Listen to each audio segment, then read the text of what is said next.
ফুচকার পুরটা তৈরি করার জন্য আমি এখানে 5টা আলু নিয়েছি। আলুগুলোকে এবার আমি 2 টুকরো করে নেব। এবার আমি আলুগুলোকে ধুয়ে একটা প্রেসার কুকারে দিয়ে দেব সিদ্ধ করার জন্য। সামান্য পানি দিয়ে দিলাম। এবার ঢাকনাটা লাগিয়ে সিদ্ধ হতে দিব। এখানে আমি নিয়েছি ধনেপাতা, গাজর, শসা, লেবু, পেঁয়াজ, কাঁচা লঙ্কা। এগুলোকে আমি ভালো করে ধুয়ে কুচি কুচি করে কেটে নিব।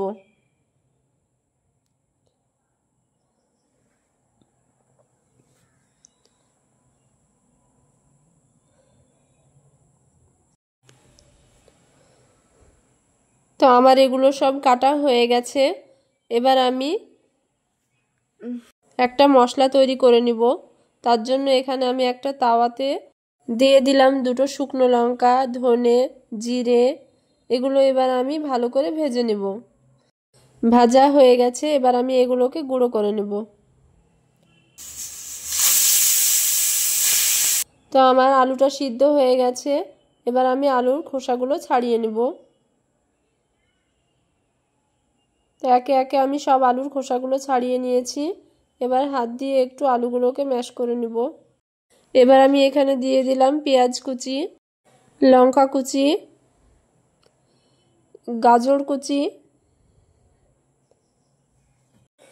শসা কুচি। এবার আমি এখানে স্বাদ মতো লবণ দিয়ে দিলাম। যে মশলাটা ভেজে রেখেছিলাম সেটা দিয়ে দিলাম। ধনেপাতা কুচি। এবার একসঙ্গে সব ভালো করে মেখে নিব। তো আমার এটা ভালো করে মাখানো হয়ে গেছে।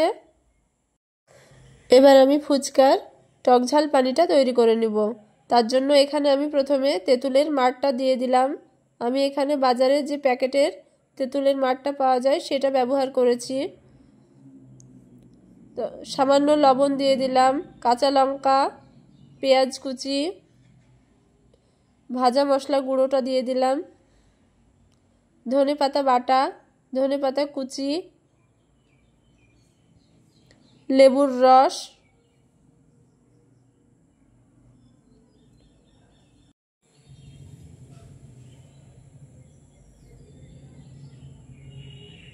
গাজর আর শসা কুচি দিয়ে দিলাম।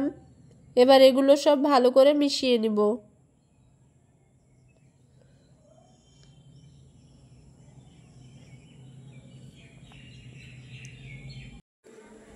তেঁতুলের পানি আমি সামান্য আলুতে দিয়ে দিলাম। এতে আলুর স্বাদটা একটু বেড়ে যাবে।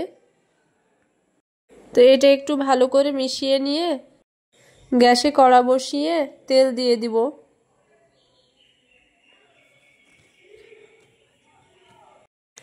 এবার ফুচকাগুলো আমি ভেজে নিব। এখানে যে বাজারের ফুচকা পাঁপড়গুলো কিনতে পাওয়া যায় সেগুলো আমি নিয়েছি। ফুচকাগুলো এবার আমি ভালো করে ভেজে নিব।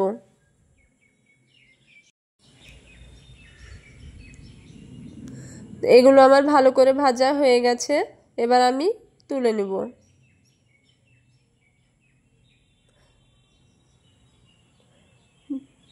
তো এভাবে করে আমি সব ফুচকাগুলো ভেজে নিব।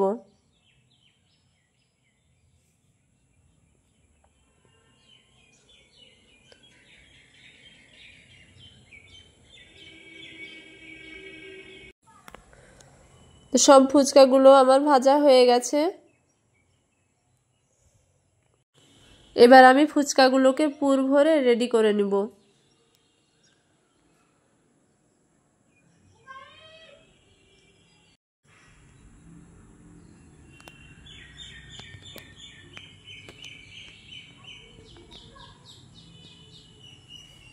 এবার তেঁতুলের পানিটা দিয়ে দিব।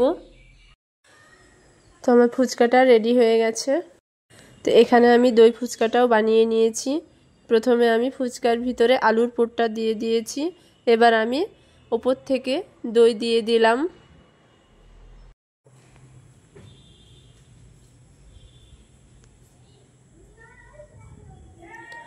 তো এবার আমি টমেটো সস দিয়ে দিলাম।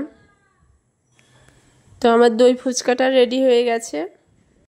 তো ভিডিওটি আপনাদের কেমন লাগলো অবশ্যই কমেন্টে জানাবেন। ভালো লেগে থাকলে একটা শেয়ার করে দিবেন আর চ্যানেলটিকে সাবস্ক্রাইব করে দিবেন।